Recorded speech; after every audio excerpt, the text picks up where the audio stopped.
thank you for joining us for the general volunteer training for the Salem Warming Network. This training is for the November 2019 to March 2020 season.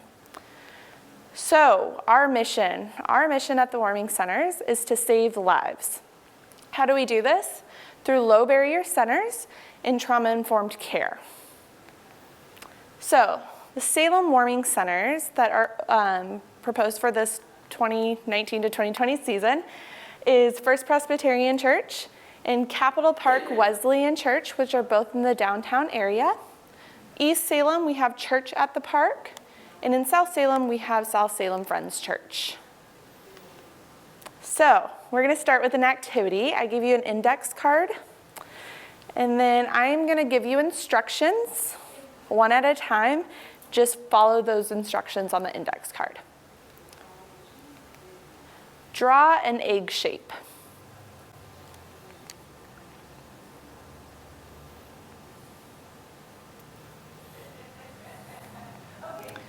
Draw a horizontal line about 1/3 of the way from the top of the egg shape.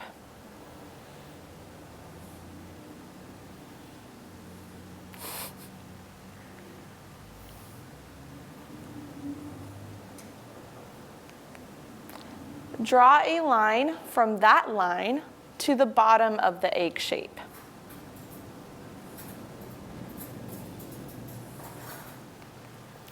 Draw 3 circles on each side of that line and color them in.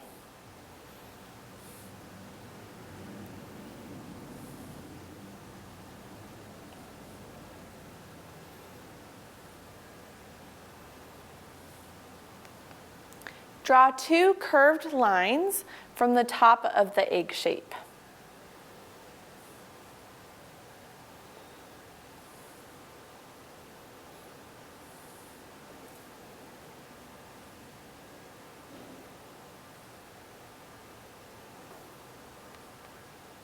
Draw 3 straight lines on the right side of the egg shape.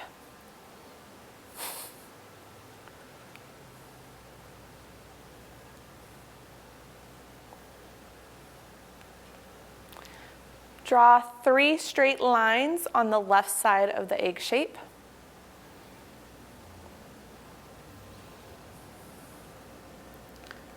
Draw 2 eyes onto the top 1/3 of the egg shape. 2 eyes.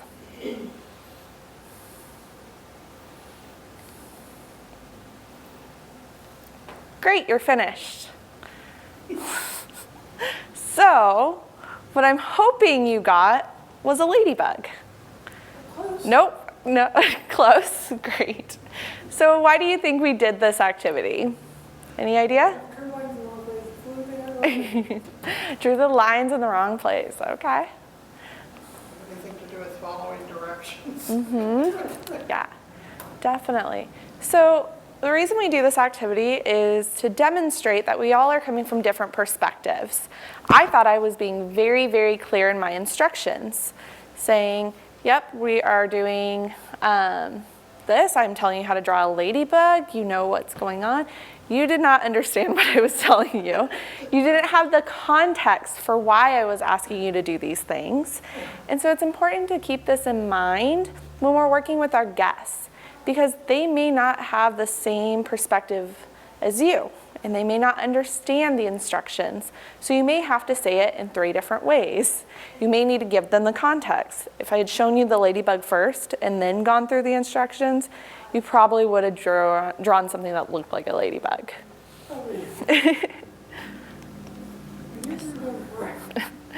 So we're going to talk briefly about our guests and the behaviors you may encounter. You may have some folks who are yelling or cursing, either at you, at someone else, or at no one. It's probably not about you, though, and it's just a way that people express themselves.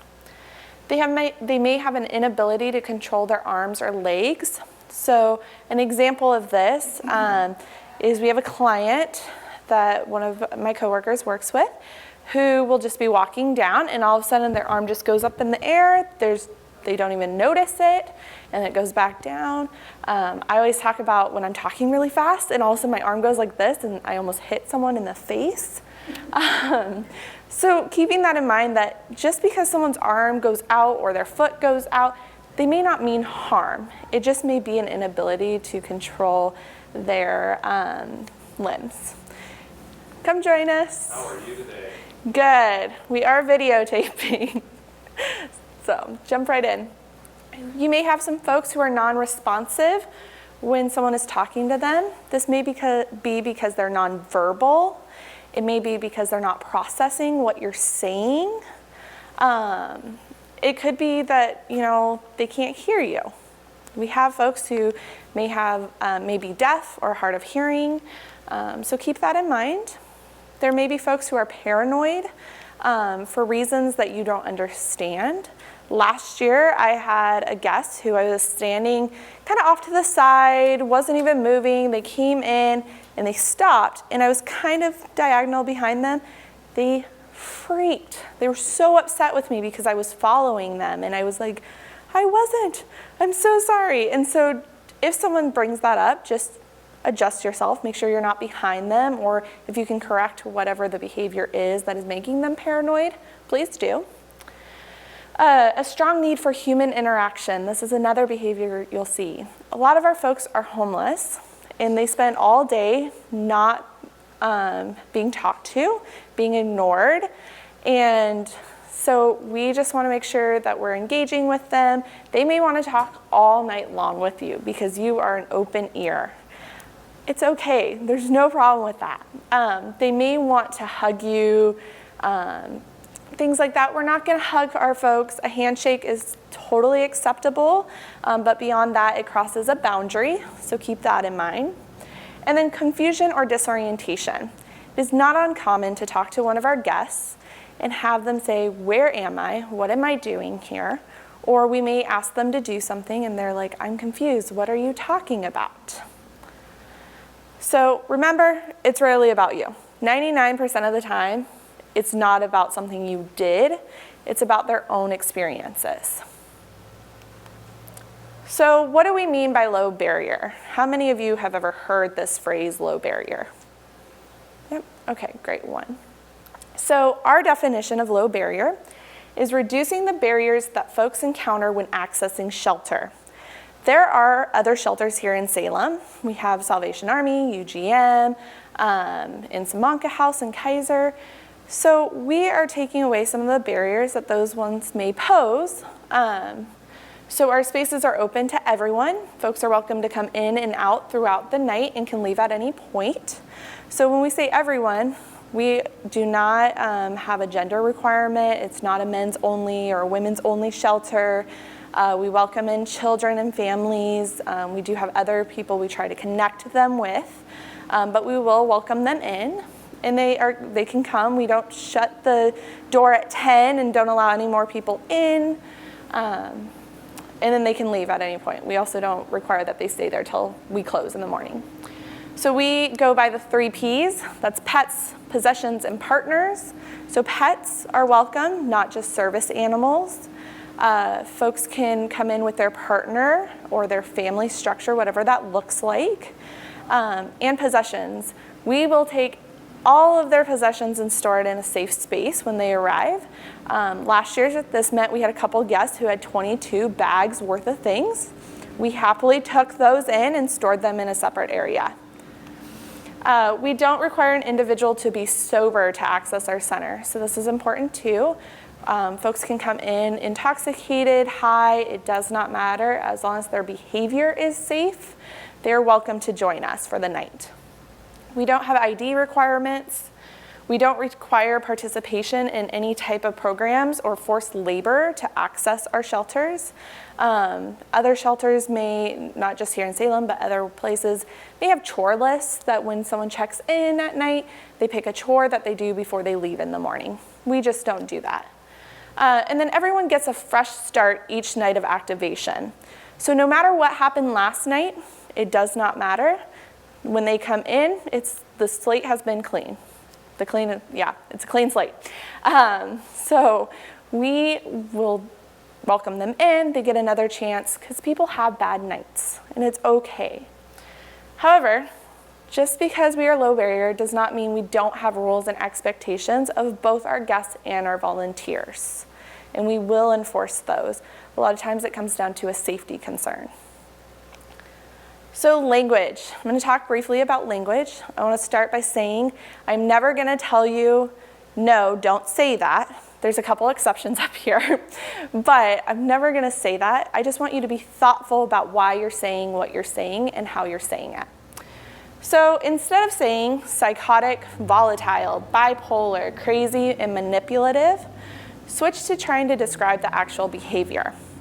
A lot of these words are really subjective. What I think is psychotic is probably not the same thing that you think is psychotic. And so instead, go with they were throwing cups on the floor, they were yelling at people, they were kicking people. Take those subjective terms out. Instead of they are addicts, tweakers, and druggies, and this is one of my exceptions. If I hear tweakers or druggies, I will pull you aside and have a conversation with you because those take away a lot of people's human dignity. Try to switch to they use substances or are struggling with substance use. Try to avoid adding substance use disorder, no matter what you're doing during the day. When you're a volunteer, you're not a mental health professional, and we don't diagnose people. So the other one is assuming gender pronouns. Switch to using the singular they. The example I have for this is someone comes in, I'm talking to one of our female guests, and she says, oh, my partner's on their way. And I say, great, when is he showing up? And she's like, well, she is showing up in 15 minutes.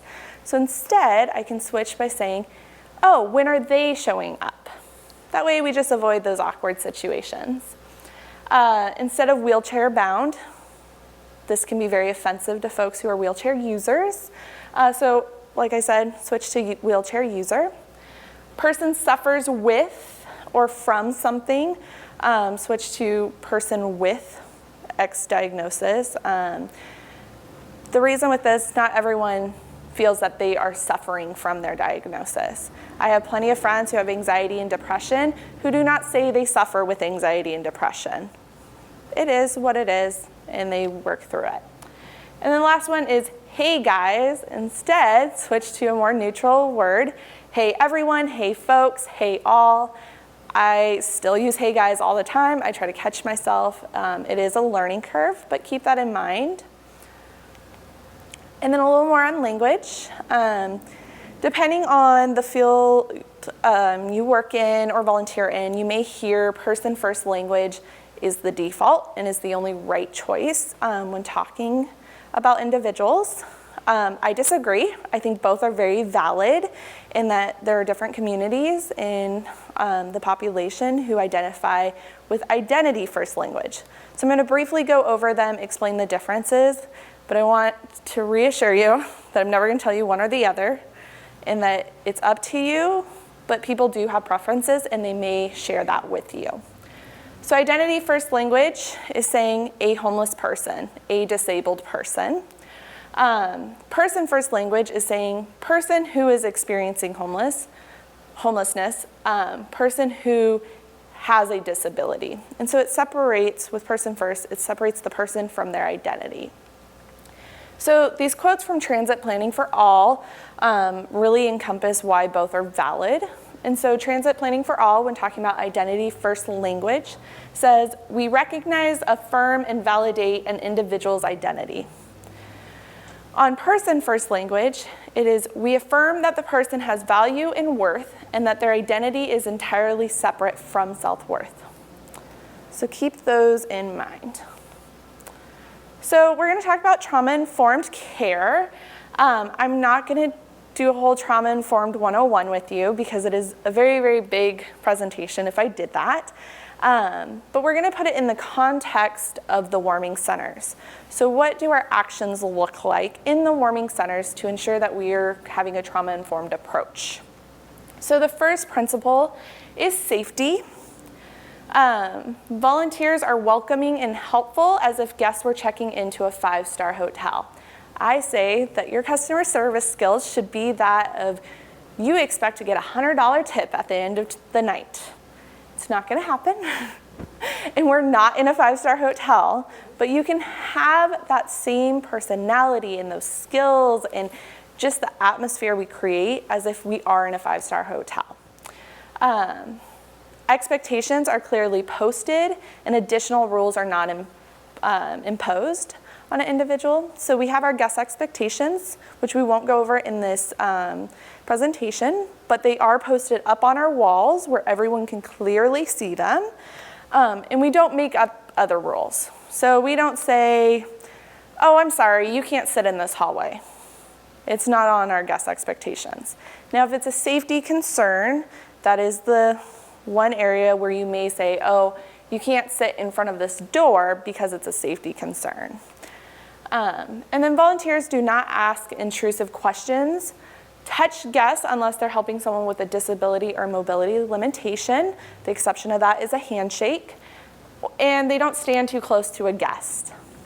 So with this piece on do not ask intrusive questions, this is really important for preventing re-traumatization of our guests. Trauma-informed care, often, if you've ever been to a trauma-informed care training, they talk about how it moved the conversation from what's wrong with you to what's happened to you. It was a great shift in the way we treated clients. However, as volunteers, we do not need to know someone's story to treat them well. And so I always say, please, please, please do not go up to a guest and start asking questions like, why are you homeless? Why are you out on the streets? What happened to you? Those sort of things. They may bring them up to you and have these conversations with you. If they engage in that conversation with you, feel honored, but please don't be the one who initiated it. So more on safety. Guests that become physically threatening towards others are immediately asked to leave the facility. I often get the question about, well, what about a guest I know really, really well, and they swing at me? They don't hit me, but they swing at me, and I know they'll never hit me, so they can stay, right? No, unfortunately, we're going to have to ask them to leave because the safety of the other guests is in jeopardy. Other guests may not understand that that person may not ever hit them, and they're going to feel heightened, which isn't fair to them. Verbal threats are a gray area, I will tell you that. There's a big difference between someone laying on a mat saying, hey, I'm going to kill you, versus someone who gets up from their mat, walks towards someone saying, I'm going to kill you. So keep that in mind. And then law enforcement presence is limited, and they are always escorted by the lead volunteer. Law enforcement is amazing and supports us in our efforts. However, many of our guests have had negative interactions with them. So keeping that in mind, we don't call them to just do a walkthrough of the warming center. We, if they need to come in because there is a threat, we will bring them in and say, yep, and we have a lead volunteer who's walking with them to answer guest concerns. So it's just about being transparent about the situation, and we try not to invite them unless they're needed. Plus, it's a waste of their time if we're just inviting them for no reason. So the next principle is choice. And so when a guest becomes disruptive or makes a choice that does not align with the warming center expectations, they are always, every single time given the choice to either A, remedy that situation, or B, leave the warming center. Does not matter how many times they've made the choice not to follow our expectations. Last year we had an individual who every single night would bring in alcohol that we did not know about and then go to drink it inside the warming center, which is against our guests' expectations. Every single night we ask them, will you check this into your belongings, or would you like to leave the warming center? It is what it is, but we want to make sure they have the choice, they have the option to make the choice. And then again, expectations are posted at the warming centers where all guests can clearly find them. This is important because if you don't know what the guest expectations are, how can you choose to follow them? More on choice. Guests can choose how to spend their time in the warming centers. They can sleep, sit, talk, whatever they want, as long as it is not disruptive or unsafe to others. So we have folks who will come in, check in, and they will sit all night long drinking coffee. That's great. Cool. We have no problem with that. We may have guests who want to talk to volunteers all night. Great. We have no problem with that. If we have guests come in, though, and start throwing things, that's unsafe. That's not a good way to spend their time there, and so we may ask them to leave, or we say, hey, give them that option. Can you please stop throwing stuff? That sort of thing. And then guests are able to check out at any point in the night. So I've already touched on this. We don't lock the doors at any point. Folks can leave when they want to. Once they check out, though, they are checked out for the rest of the night because we don't want to keep checking them in and then checking them out back and forth. So now we have a scenario, and so amongst yourselves, I'm going to have you talk to each other to make this a little interactive. A guest checks in and you notice they have a can of beer on them. So what do you do? So your choices differ on whether or not this can of beer is open or closed. If it's open, you're actually going to give them option to give it to you so you can dispose of it, or ask them to leave the premises. The reason is, please don't put an open can of beer into someone's belongings. It's gonna spill, and it's really, really gross to clean up. It is my least favorite thing to clean up at the warming centers. If it's closed, we can offer to put it back into their belongings for them. But yep, always give them that choice, pointing out where the expectations are, just the basics. Great. So now we're gonna move on to the third principle, which is collaboration. So this looks like brainstorming with our guests on how to accommodate their needs when it conflicts with the warming center policies. So a good example of this is how we have to be kind of creative at the warming centers. We had an individual come in last year who had brought in a large river rock, about yay big. That poses a safety concern. While I'm not super worried they're going to throw it at someone, they could, or someone else could grab it when they got mad. We're just not going to let the river rock in. And so we told the individual, hey, let's check this in. And they told us no, that it was their hope rock and that it was very, very important to them and that they needed it to feel safe. And so we were like, okay, we went back a little bit back and forth about, check in, we have to check all your belongings, pointing out guest expectations. And eventually one of our volunteers went and grabbed one of our mats, placed it next to the table where check-in was, and said, why don't you sit down and hang out with your rock? We won't check you in, you can sit here, and we'll wait and see. The plan was to wait about 20 to 30 minutes and then reassess the situation. What actually happened was the lights went out in the rest of the center. That individual felt that they were really tired and they asked us, can you watch my hope rock? Can I leave it on the table here and can you watch it? Sure, we can do that. So they placed it on the table and they went inside and slept. It was great. It was a perfect end result. Now, if that was a cell phone, we would have said no. That's a big liability for us to watch someone else's cell phone. It was a rock. We can watch someone's rock. But that's how we work together with our guests to accommodate those needs. So keep that in mind. Working with guests who have had bad experiences at the warming center and finding a solution to prevent further issues. You may encounter this where a guest says, oh, you lost my belongings last night. How can I give them to you again tonight? You're just gonna lose them.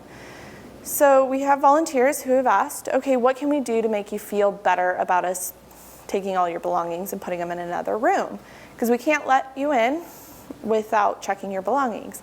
They're like, well, you need to tell all the volunteers to make sure they're careful with my belongings and that they put it in space and they don't lose it. Okay, we can do that.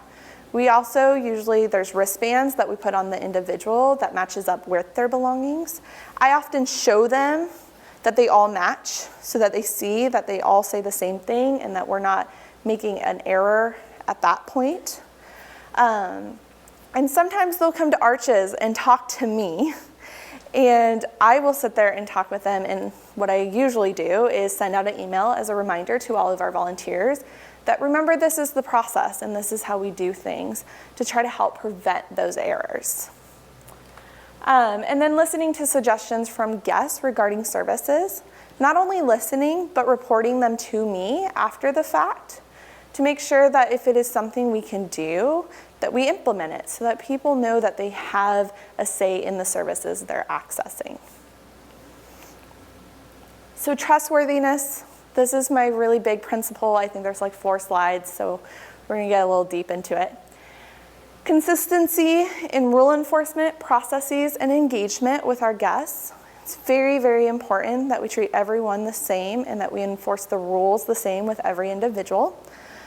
You may have guests that you really enjoy working with, and you may have some guests that you really don't enjoy working with. We're still gonna enforce the rules the same no matter what they do. Just because you like this person more, they don't get to take coffee over by their mat, while you immediately turn to the person you don't like as much and say, oh, you can't have coffee over there. They're not gonna trust you very much when they see those sort of things. And then maintaining professional boundaries, which includes not engaging in physical contact with guests, not sharing personal contact information, and being mindful of self-disclosure. So self-disclosure is a really big, vague word. It means literally everything from your name, come on in, means a really big, it's big and it's vague and it means everything. So it's your name, it is where you live, it's where you work. It is your favorite color. It is literally anything about you. So be thoughtful about what you're sharing. I don't share my last name when I'm at the warming centers because I don't want our guests going on Facebook and finding me. They could easily go find my last name, but I'm not gonna offer it up. You can find my name all over Arches and Community Action Agency websites. So it's out there. They can find my email address, they can find my work phone number, but I'm not offering it up. A big one here is if you have lived experience of being homeless yourself, that you aren't engaging in those conversations. It can be really re-traumatizing. You may have someone who knows you from the past or whatever, and you may have those conversations, but you're not initiating it. So there's a difference. They may want to talk about it, and if you're comfortable, you can, but you're not initiating it. Another big one is we operate within churches. Religion is a really big thing, and it also can be very re-traumatizing. So if you are talking about religion, again, you are not initiating that conversation. You will probably have a guest come up to you and say, do you believe in God? You can say yes or no, whatever you want, but be thoughtful about who's near you. Other guests may be very uncomfortable with the conversation you're having. So if you can find a corner that is still in the general area, don't go into a separate room with a guest by yourself, and you're having that conversation and they engaged in it, that's okay. But what is not okay is us going up to a guest and saying, do you believe in God? And then starting to talk about the Word of God and talking about church and all those things, because you may be creating harm with them. And then be transparent. Don't lie to our guests. Please don't lie to our guests. They're gonna find out that you lied.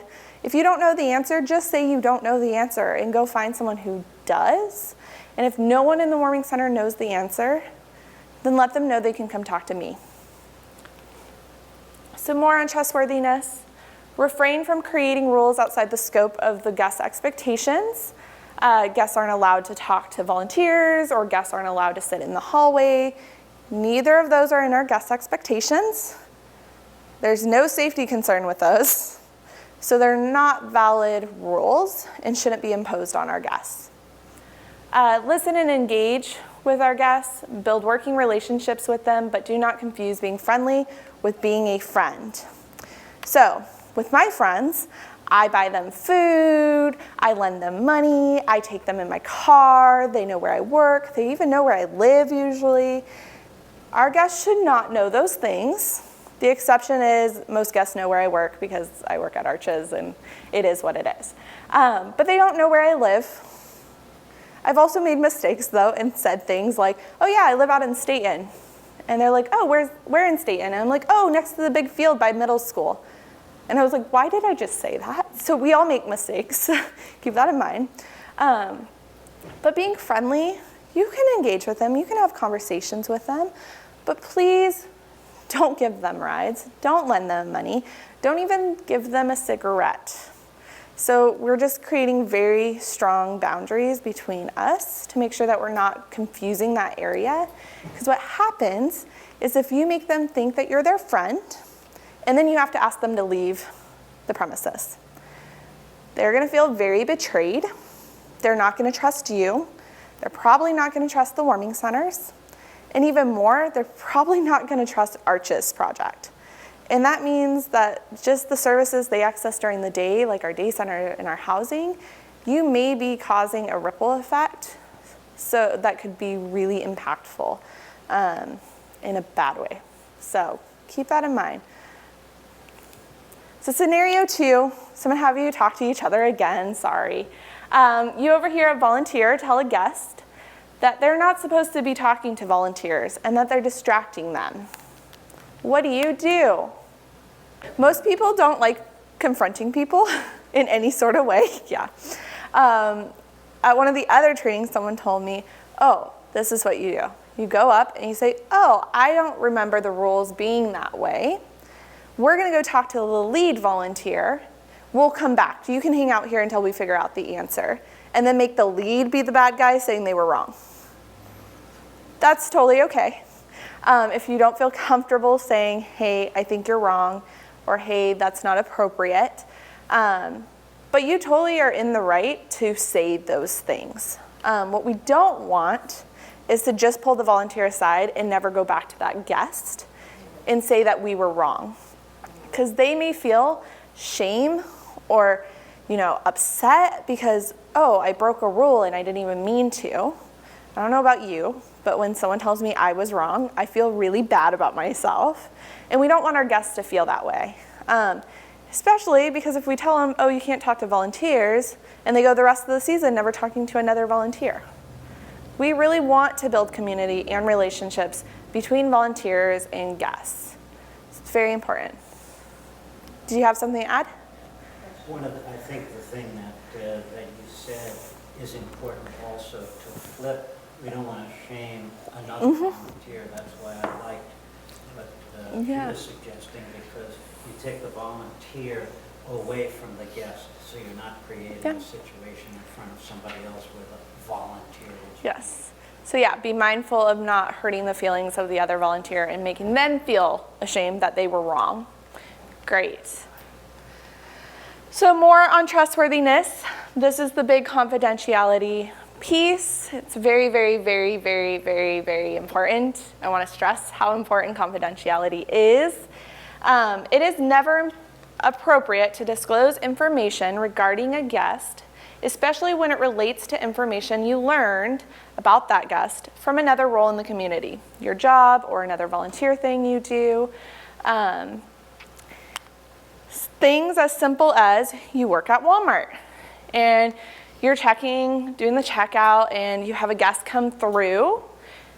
First off, you don't acknowledge that you know them unless they acknowledge they know you first. It's kind of the therapist rule. But they pull out their food stamp card, and they use their food stamp card. Super simple thing, really small, right? But then you go to the warming centers, and you start talking to someone, and you're like, oh my gosh, I just saw Billy Bob today at Walmart. He was using his food stamps card. We chatted a little bit. And I know you probably are thinking, why would anyone even mention that? I'm one of those people who adds 8,000 details into my stories and just kind of goes down a rabbit hole.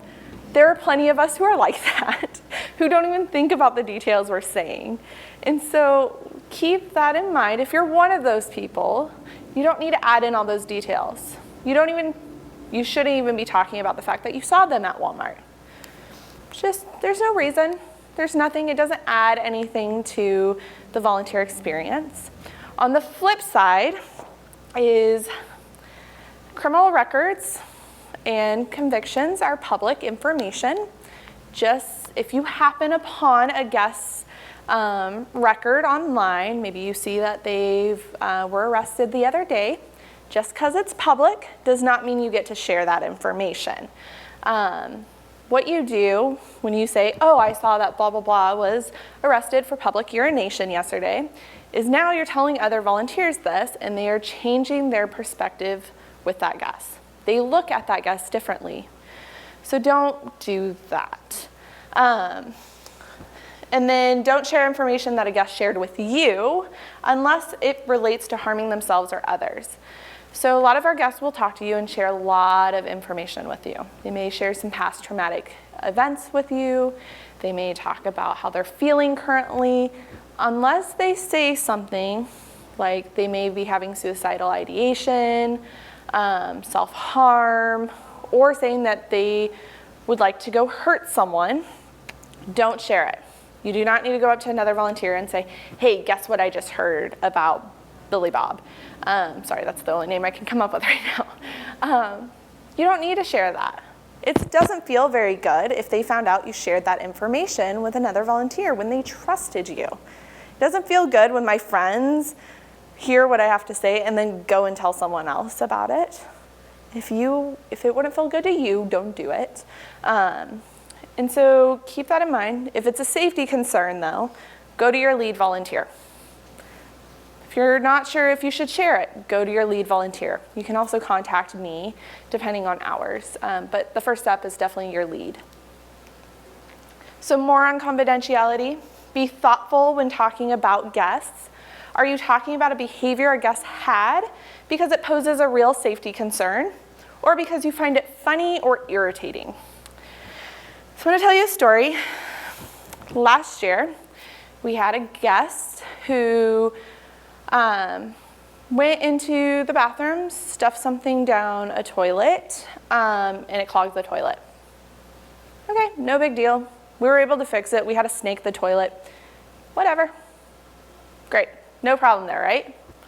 No safety concern. I think you all can agree, like a plugged toilet's a plugged toilet. There was no damage to the property. Great. However, what happened was that night, multiple volunteers on shift went on to tell other volunteers about what happened and was naming the guest. They also then went and shared that with volunteers on other shifts over other nights. And so I went to the warming center and saw all of a sudden someone's telling me the story about the toilet getting plugged. And I was like, you weren't even on shift that night. I was there. Oh, well, blah, blah, blah told me and blah, blah, blah told me. It had grown so big that we actually had volunteers telling other volunteers, do not give them any items. They're not allowed to have hygiene products because, oh, they'll just stuff it down the toilet. It happened one time. There was absolutely no reason to set up some rule that isn't one of our guest expectations even to prevent this guest from possibly plugging the toilet again. Mind you, it was just plugging a toilet.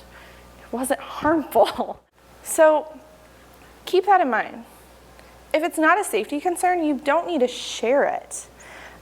People ask me, what about positive interactions I have with guests? I want to be able to share that. Great, you can share it. You don't have to name the individual. You don't have to say, oh, they told me this, this, and this. You can talk about how it made you feel. I had an amazing interaction with one of our clients yesterday. Incredible. They're doing really great. We hugged. It was fantastic. And I went on with my day. I did not tell you their gender in that little talk I just gave you. I told you how it impacted me. I was talking about just generalizations. So there's a way to do it. You just have to be thoughtful about the way you're sharing things. And when you're sharing funny and irritating things, that's really just gossiping. And it's not okay. And if you would be ashamed of someone hearing you, if you feel ashamed that a guest overheard you saying what you just said, yeah, you probably shouldn't be sharing it. So like I said, avoid gossiping. This also includes other volunteers. Sometimes we make mistakes. Sometimes we're having bad nights. That doesn't mean you get to go gossip about us to each other. And then if you are unsure about whether or not you should talk about something, reach out to me. I'm Kaylin. I didn't introduce myself, so. Last year I had someone say, well, I know that someone has a violent history. All the volunteers should know about that, right? No. We are behavior-based as a low-barrier shelter, so people are welcome to come in. If their behavior becomes unsafe, then we can ask them to leave. But their past does not matter. So if you're unsure and you really do feel like it's a concern, please talk to me first before sharing it with other people. So empowerment. Listening to guest concerns and letting them know their right to file formal complaints.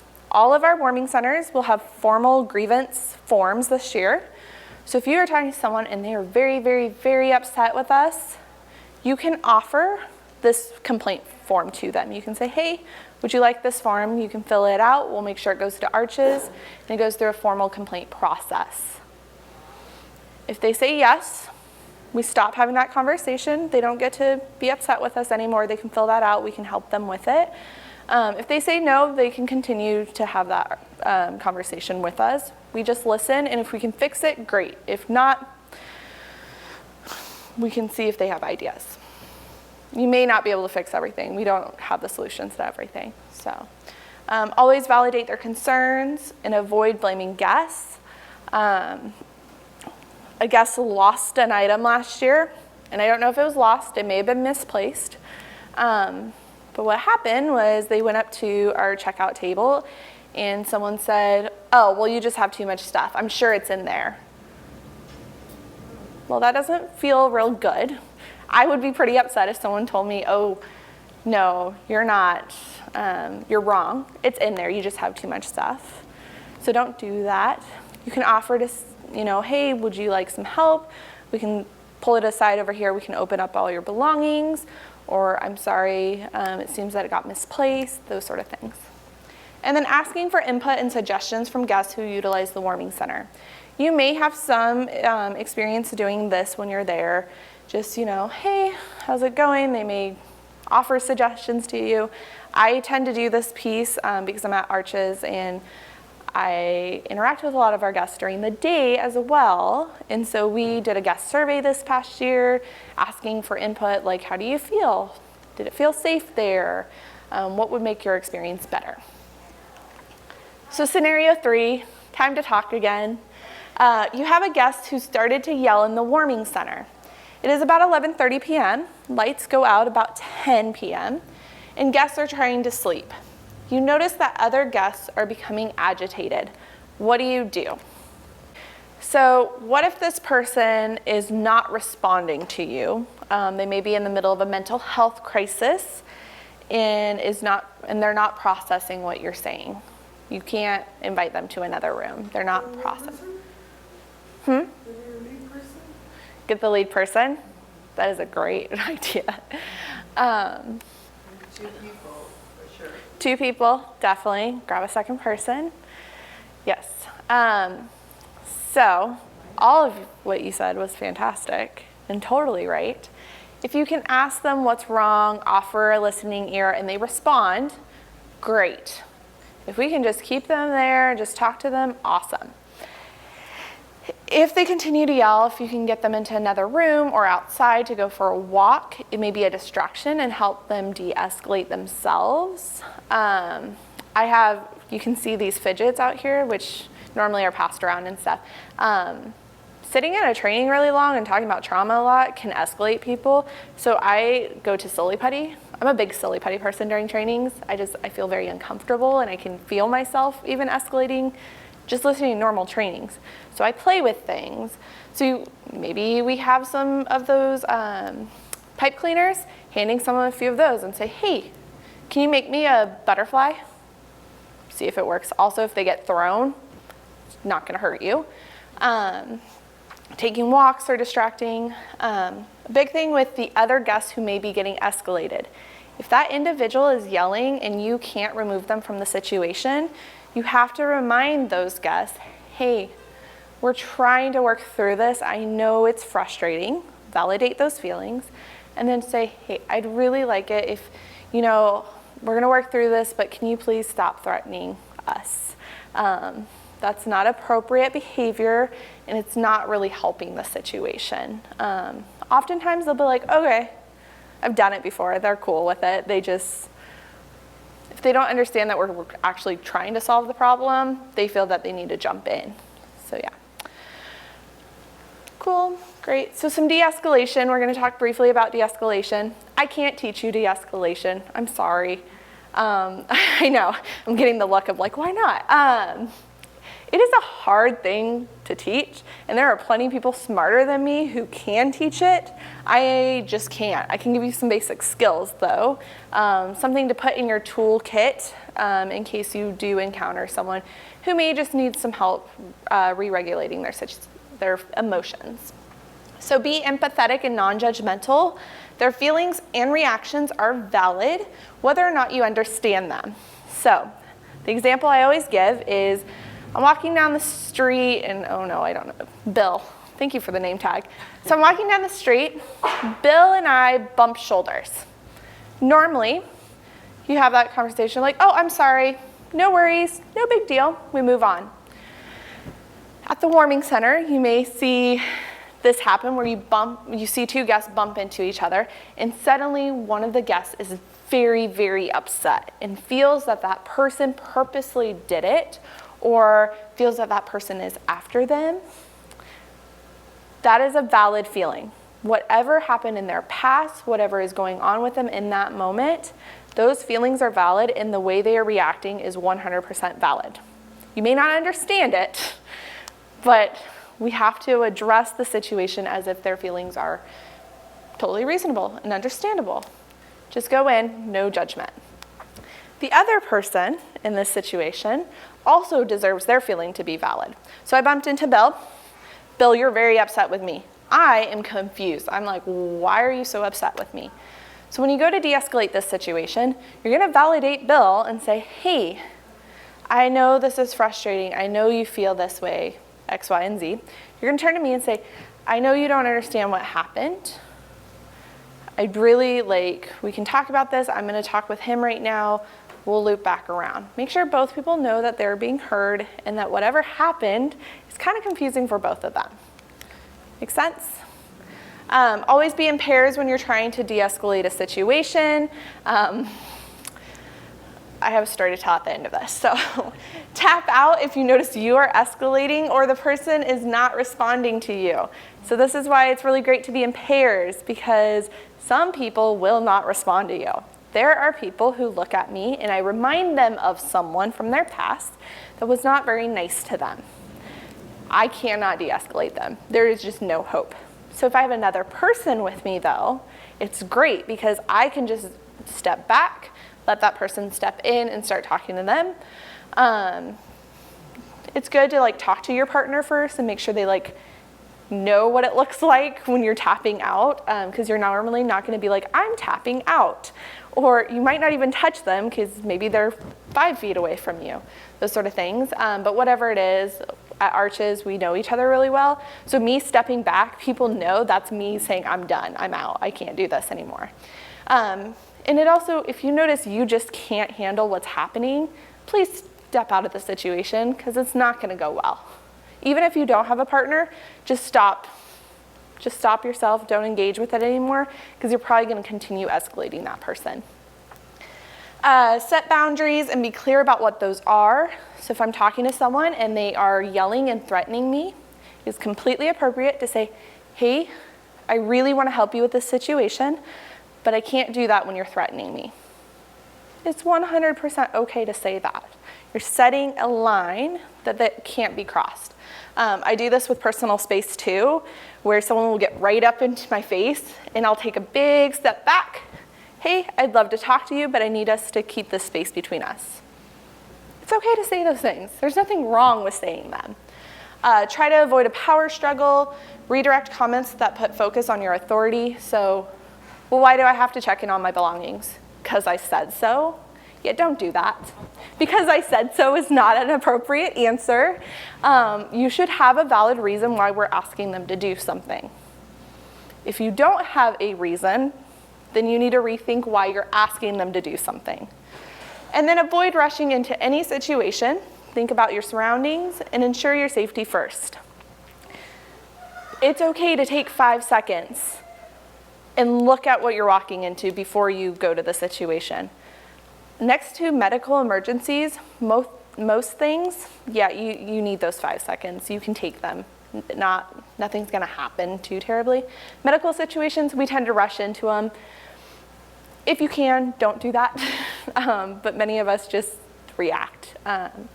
And back to the tap out, if you notice you're escalating. So with those pairs, I try to find someone who differs from me in a way. So maybe that's finding a guy to de-escalate with me because the individual doesn't respond well to women, or I try to find someone who's taller than me, or someone with a deeper voice or a higher voice. One of my favorite people that I de-escalate with is very motherly and a little older than me and a little smaller than me. People respond to her so much better than me. Like, it's amazing. But there are some people who have bad relationships with mothers or motherly figures who will not respond to her whatsoever. And I am the only person, it just works. So keep that in mind if you can. Sometimes you won't have the option though, and you'll just grab whoever's nearest. So my story. So I didn't do any of these things. This is why I tell this story, because we all make mistakes.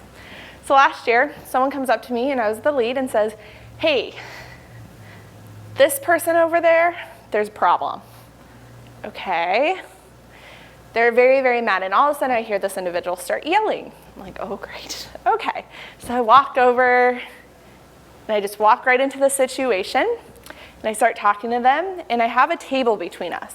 I was smart on that one. I had a table. Well, they started inching around the table closer to me, though, and suddenly I realized, as I'm talking to this person, there's no one with me. My room is turned to 80 other people in the room. My back is turned, there we go. My back is turned to 80 other people in the room. This individual is in a corner, which makes them feel very, very defensive. And the nearest volunteer to me is probably about 2 lengths of this room away from me. So I can't even ask for help. And I'm sitting there and I'm like, okay, cool, don't do that. I should have taken 5 seconds to be like, hey, I'm walking into this situation. My back is gonna be to the rest of the room. Let me grab someone who can stand facing the room to make sure no one's coming up behind me.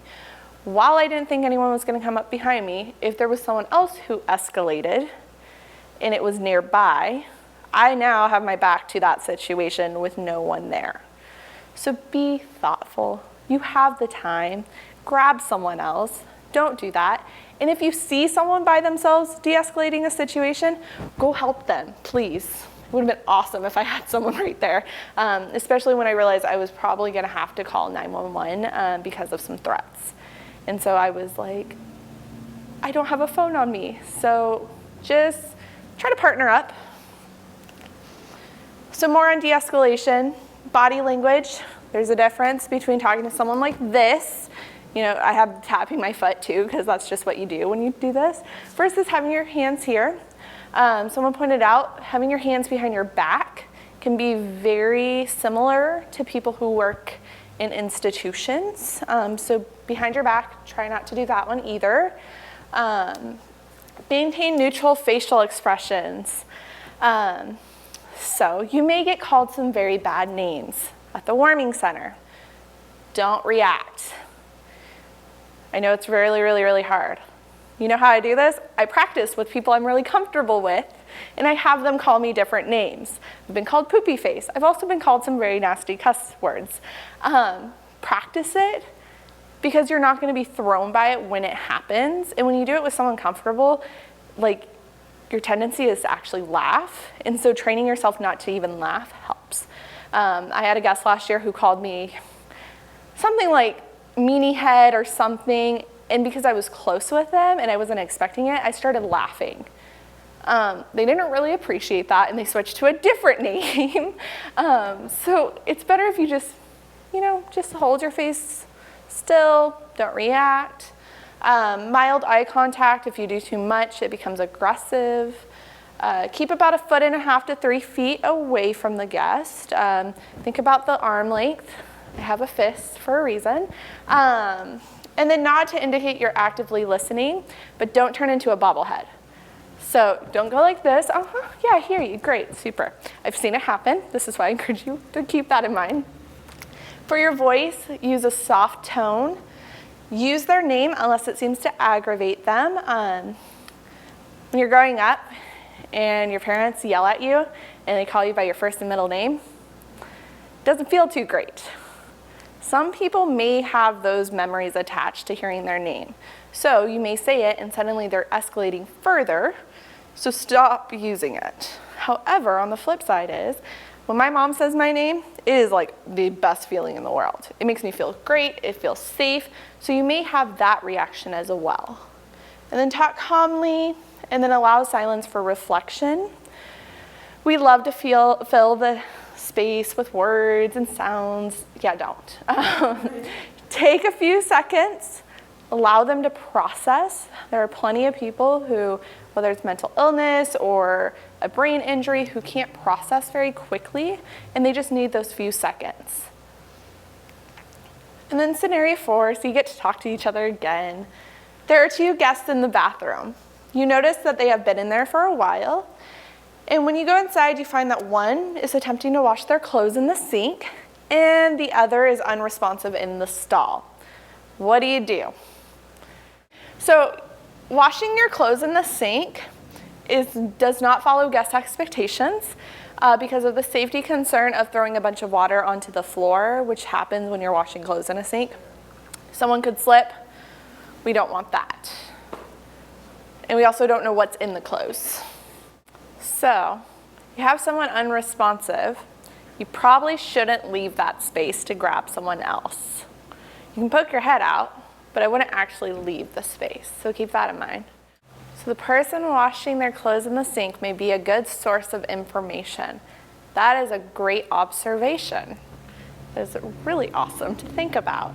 You can ask them, how long have they been in there? Do you know how long they've been in there? Have you heard anything recently?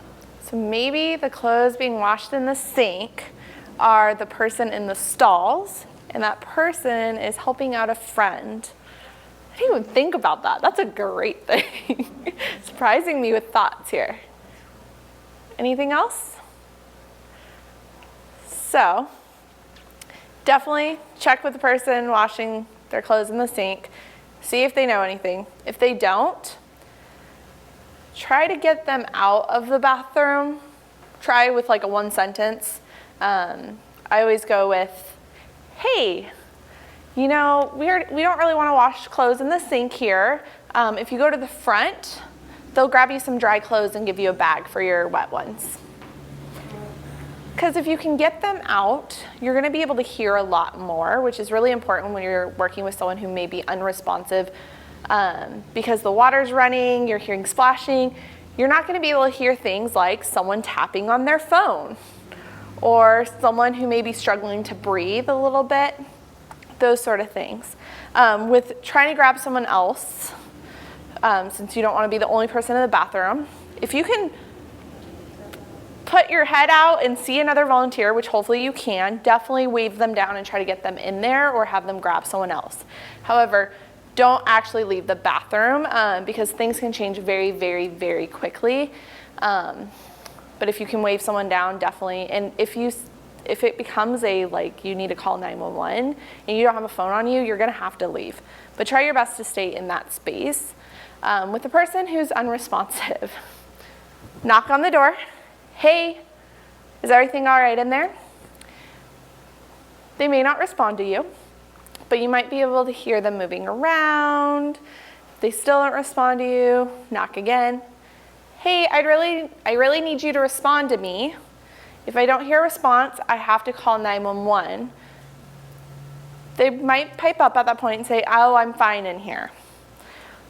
Okay, well, we can't have folks in here all night long.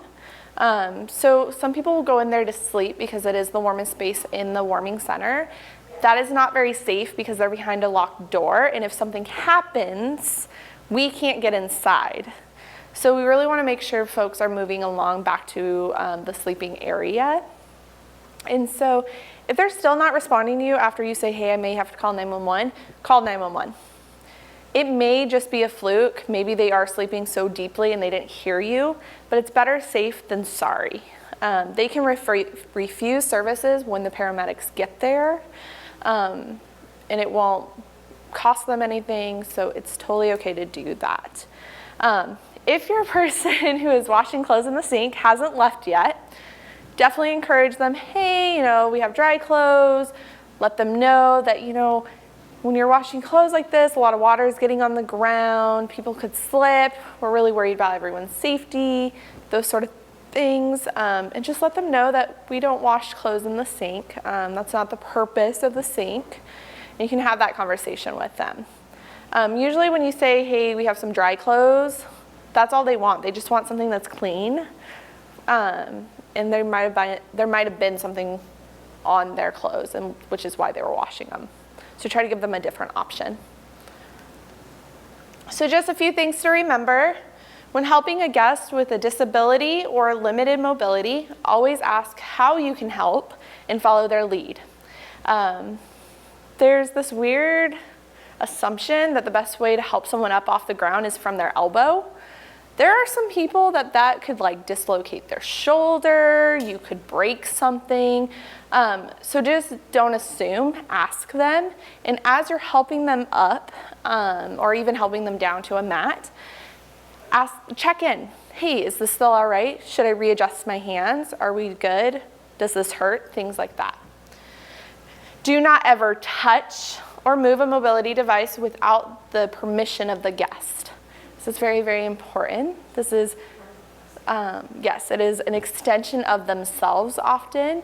They usually place their mobility devices in a location to make sure they can get up or get down.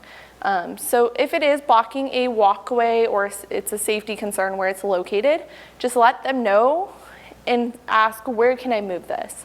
And you can say, hey, can I move this for now? And when you need up, just wait for one of us volunteers and we'll help move it back if they can't do it on their own. Along with that, just avoid moving any guest belongings without their permission.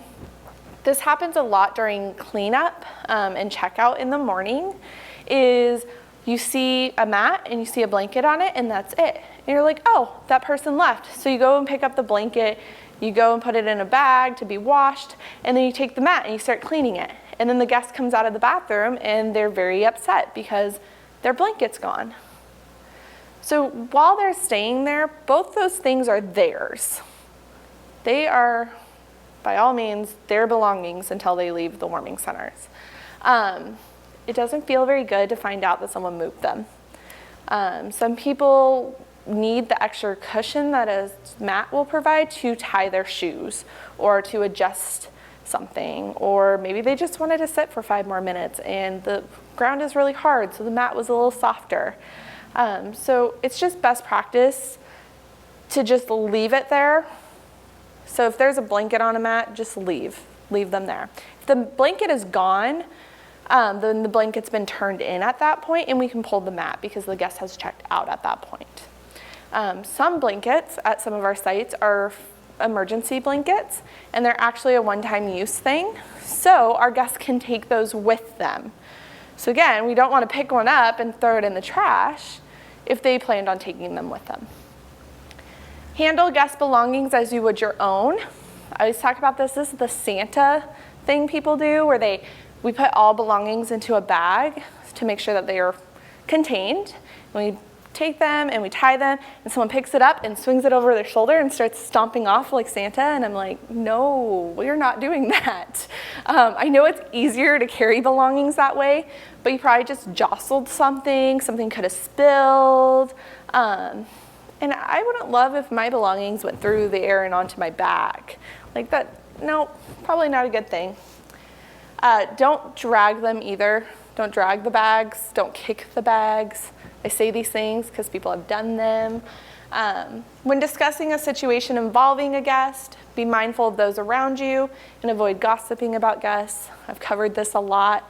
But if you do need to talk about a guest situation or you need a debrief because there's really heavy things going on, just make sure you go into a room that has a door that guests aren't accessing. So, like, don't go into the bathroom.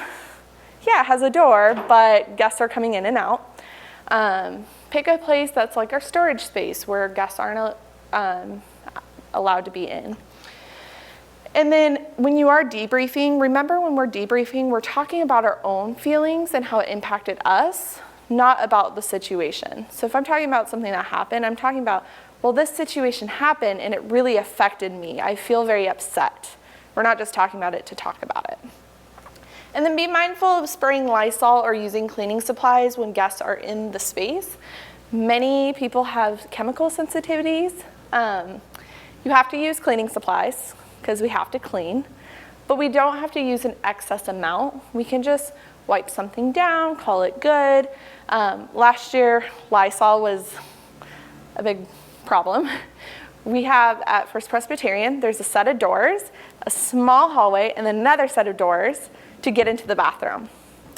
And someone went in, sprayed Lysol because there was a weird funky smell, and it got trapped. It didn't even make it into that middle hallway between the two doors. It was just there. And there's no windows, there's no way to air it out, there's no fans. It was terrible. We had guests who couldn't even use the bathroom because there was that smell there. So just be mindful. And then another scenario, you're talking with another volunteer. They're expressing how frustrated they are that guests continue to break the rules.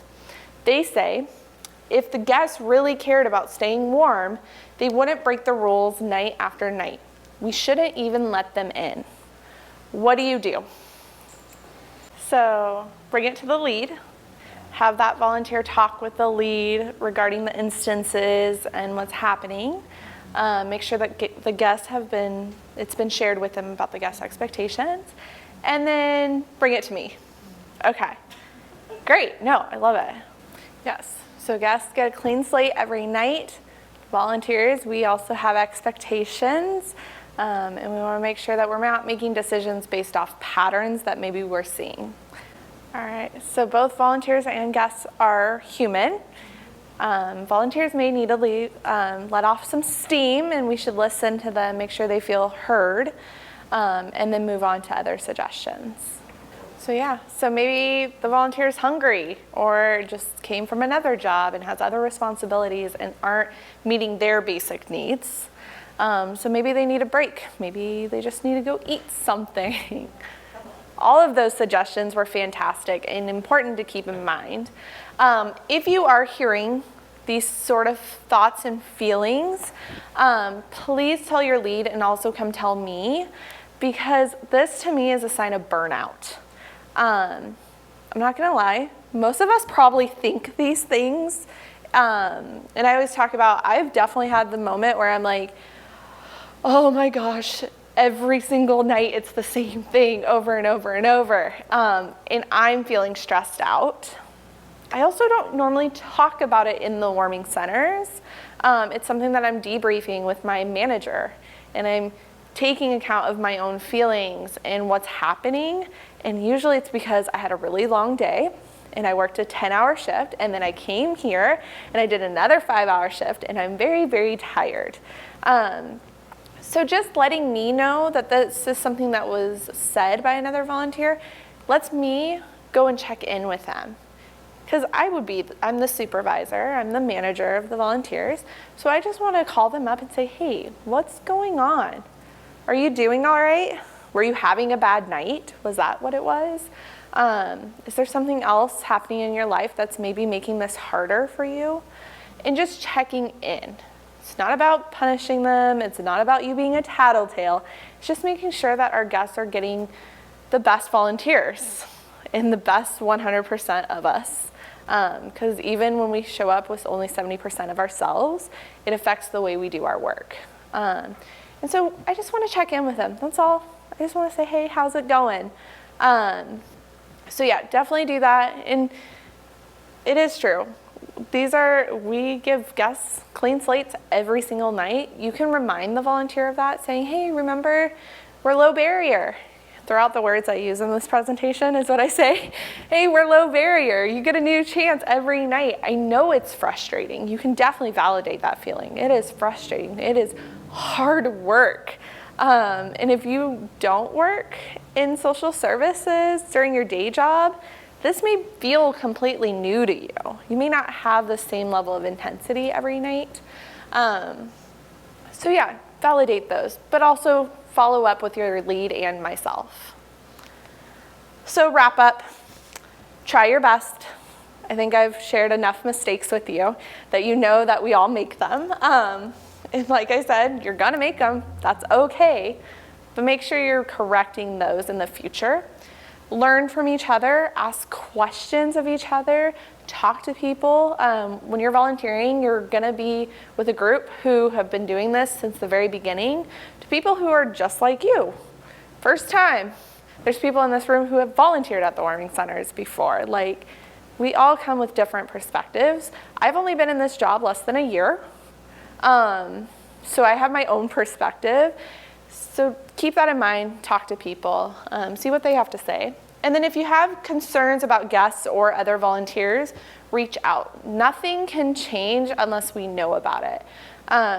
Last year there were some things that came up after the season ended regarding our processes, regarding some behaviors that happened with our volunteers and our guests. I had no clue. And they were so upset that we hadn't done anything about them. But if we don't know, we can't change it. And you're not a tattletale. I want to remind you of that. You're just making sure that things are going well and that everyone's having a good experience. When you do tell me something about a volunteer, I want to assure you that I don't say your name. I don't even usually talk about the incident. I kind of do a vague, like, hey, there's some concerns, what's been happening? So you're not going to be, unless you want me to tell them that you told me, like, they're never going to know it was you. So keep that in mind.